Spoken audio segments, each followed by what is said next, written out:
വട്ടിയൂർക്കാവിൽ MLA VK പ്രശാന്തിന്റെ പുതിയ ഓഫീസിന്റെ ഉദ്ഘാടനം ഇന്നാണ്. മരുതൻകുഴിയിലെ ഓഫീസ് മണ്ഡലത്തിലെ മുതിർന്ന വോട്ടർ ഉദ്ഘാടനം ചെയ്യും. രാഷ്ട്രീയ, സാമൂഹിക, സാംസ്കാരിക രംഗത്തെ പ്രമുഖർ ചടങ്ങിൽ പങ്കെടുക്കും. RC ലേഖയുമായി ഉണ്ടായ വിവാദത്തെ തുടർന്നാണ് കോർപ്പറേഷൻ ഉടമസ്ഥതയിലുള്ള കെട്ടിടത്തിൽ നിന്ന് VK പ്രശാന്ത് ഓഫീസ് മാറ്റിയത്. റാഹിസ് റഷീദുണ്ട്. ഇപ്പോൾ പുതിയ ഓഫീസിന്റെ പരിസരത്ത് തന്നെയാണ് റാഹിസ് ഉള്ളത്. Rahis Rasheed, very good morning. പുതിയ ഓഫീസ് ഒരിക്കൽ കൂടി നമ്മുടെ ഉദ്ഘാടനം ചെയ്യാണ്. ഈ ശ്രീലേഖയുടെ ഒരു നിലപാട് കൊണ്ടാണ് ഈ ഒരു ഓഫീസ് ഉദ്ഘാടനം എന്ന് പറയുന്ന പരിപാടി തന്നെ നടത്തേണ്ടി വന്നത്. അത് VK പ്രശാന്തിനെ സംബന്ധിച്ച് മണ്ഡലത്തിൽ സജീവമാകാനുള്ള ഒരു സൂപ്പർ എൻട്രി കൂടിയായി മാറുകയാണോ? ഇതൊരു തെരഞ്ഞെടുപ്പ് പ്രചരണ ഓഫീസ് കൂടിയായിട്ട് ഇനി മാറാൻ സാധ്യതയുണ്ടല്ലോ അല്ലേ? അരുൺകുമാർ, VK പ്രശാന്തിനെ സംബന്ധിച്ച് രണ്ടുണ്ട് ഗുണം. ഒന്ന്, അതൊരു ചെറിയ മുറിയായിരുന്നു ഇതിനു മുമ്പ് ഉണ്ടായിരുന്നത്. പക്ഷെ ഇത് കണ്ടില്ലേ, നല്ലൊരു അടിപൊളി ഒരു വീടാണ്. 2 നിലയുണ്ട്. മേളിൽ മേളിൽ ഒരു ടെറസും കൂടെയുള്ള ഒരു വീടാണ്. പക്ഷേ അതിനേക്കാൾ വലിയ VK പ്രശാന്തിന്റെ ഗുണം എന്ന് പറയുന്നത് VK പ്രശാന്തിന്റെ വീട് ഇവിടുന്ന് തൊട്ടടുത്താണ്. വേണേലൊന്ന് നടന്നു വരാം. അങ്ങനെ ഒരു ഗുണം കൂടി ശ്രീലയെ കൊണ്ട് കിട്ടി. അതെ അതെ അതെ, തൊട്ടപ്പുറത്ത് കൂട്ടാമ്പളയിലാണ് താമസിക്കുന്നത്. ഇപ്പോൾ മരുതൻകുഴി ജംഗ്ഷൻ ഒരർത്ഥത്തിൽ സെന്റർ തന്നെയാണ്. അതാണ് നമ്മുടെ മണ്ഡലം എന്ന് പറയുന്നത്. ഏതാണ്ട് നാലാഞ്ചിറ പ്രദേശം മുതൽ ഇങ്ങോട്ട് കാച്ചാണി മുതൽ ഇങ്ങോട്ട് വലിയവിള മുതൽ കണ്ണമ്മൂല വരെയുള്ള ഭാഗമുണ്ട്. അപ്പോൾ ഇതൊരു സെന്റർ പോയിന്റ് ആയിട്ട് തന്നെ നമുക്ക് എടുക്കാം. രാവിലെ കൊച്ചിന് വിടാൻ വന്നാന്ന് തോന്നല്ലേ ഈ ഒരു കോസ്റ്റ്യൂമിൽ സാധാരണ? അതെ അതെ അതെ, രാവിലെ മോനെ സ്കൂൾ ബസ് കയറ്റി വിടാൻ വേണ്ടി വന്നപ്പോഴാണ്. 8 മണി കഴിഞ്ഞിട്ടാണ് നമ്മൾ ഉദ്ഘാടനം നിശ്ചയിച്ചിരിക്കുന്നത്. രാവിലെ നിങ്ങളെ കണ്ടോണ്ട് ഇങ്ങോട്ട് കയറിയതാണ്. ആരാ ഉദ്ഘാടനം? ഇല്ല, ഞങ്ങൾ തന്നെയാണ്. നമ്മുടെ ടെടാ ചെയർമാൻ, ഇവിടുത്തെ മുതിർന്ന നേതാവ് KC വിക്രമൻ, നമ്മുടെ അടുത്ത ആളുകളൊക്കെ വിളിച്ചിട്ടുണ്ട്. കാരണം ഇതൊരു ഇടയ്ക്ക് വെച്ച് മാറിയതുകൊണ്ട് ഒരു ഫംഗ്ഷൻ സ്വഭാവത്തിലല്ല. നമുക്കൊന്ന് ഒന്ന് ഓഫീസ് ഒന്ന് പരിചയപ്പെടുത്തുന്ന മൈക്ക് പിടിച്ചോ. വന്നാൽ ഇത് നമ്മുടെ ഓഫീസിന്റെ നമ്മുടെ അസിസ്റ്റന്റ് ഇരിക്കുന്ന സ്ഥലമാണ്.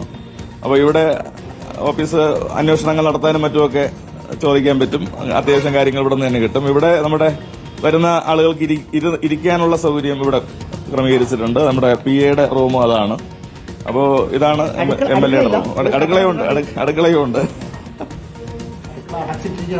അതെ, അടുക്കളയുണ്ട്. അടുക്കള സൗകര്യമുണ്ട്. അപ്പൊ ഇതൊരു വീടായിരുന്നു.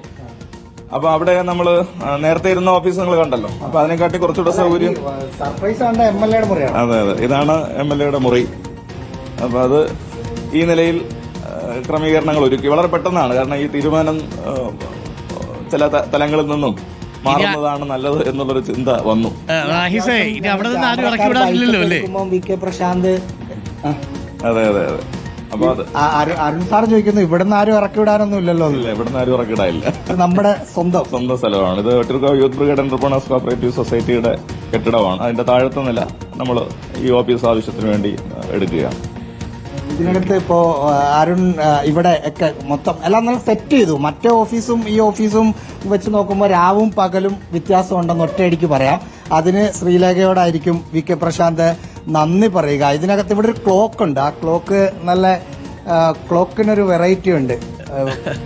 ക്യാമറ ഒന്ന് അങ്ങോട്ട് പോയാൽ ക്ലോക്ക് കണ്ടോ? മുഖ്യമന്ത്രി പിണറായി വിജയനും VK പ്രശാന്തും കൂടി അതിന്റെ മുകളിൽ എനിക്ക് ശ്രീലേഖയുടെ പടം കൂടി അതിൽ പോട്ടെ. ഐശ്വര്യം എന്ന് പറയുന്ന പോലെ ഈ വീടിന്റെ ഐശ്വര്യം എന്ന് പറഞ്ഞ് ശ്രീലേഖയുടെ പടം കൂടി വെക്കേണ്ടി വരുമെന്ന്. അല്ല, സാധാരണഗതിയിലേ നമുക്ക് പ്രശാന്തിനെ അറിയാം. ഇതിന് തൊട്ട് മുമ്പ്, ഈ ഓഫീസിന്റെ തൊട്ട് മുമ്പ് രാവിലെ കുഞ്ഞിനെ വിടാൻ വേണ്ടി പ്രശാന്ത് വരുന്ന ഒരു രീതിയാണ്. അപ്പൊ സ്കൂൾ ബസ് വരാൻ താമസിക്കുമ്പോൾ അദ്ദേഹം ഇവിടെ കുറെ നേരം റോഡ് സൈഡിൽ കാത്തു നിൽക്കുന്നത് നമ്മൾ വർഷങ്ങളായി കാണുന്നതാണ്. ഇനി അദ്ദേഹത്തിന് നേരെ വന്ന് ഇവിടെ ഇരിക്കാം. ഇനി സ്കൂൾ ബസ് ഒന്ന് ഇതായാലും അല്ലെങ്കിൽ ഒന്ന് വീട്ടിലേക്ക് പോകാൻ ഡ്രൈവർ ഇല്ല, അല്ലെ വണ്ടി ഇല്ലെങ്കിൽ ഒന്ന് നടന്നു പോകണമെങ്കിലും ഒക്കെയുള്ള ഗുണമുണ്ട്. Thank you. അപ്പോൾ റഹീസ് റഷീദ് ആണ് നമുക്കൊപ്പം ചേർന്നത്. VK പ്രശാന്ത് ഉണ്ടായിരുന്നു. VK പ്രശാന്തിന്റെ പുതിയ ഓഫീസാണ് മരുതൻകുഴിയിൽ ഉദ്ഘാടനം ചെയ്യാൻ പോവുകയാണ്. വല്ല കാര്യമുണ്ടായിരുന്നു. അവിടെ സമാധാനമായിട്ട് അവിടെ MLA ഇരുന്നു, അവിടെ കൗൺസിലും കൂടി ഇരുന്ന് സമാധാനത്തിന് ആ കൗൺസിലും വാർഡും ഒക്കെ ഭരിക്കാനുള്ളതിന് പകരം ഇപ്പോൾ ഇതൊരു വാർത്തയായി, ചർച്ചയായി, തെരഞ്ഞെടുപ്പിൽ ഇതൊരു വിഷയവുമായി മാറുകയും ചെയ്തു.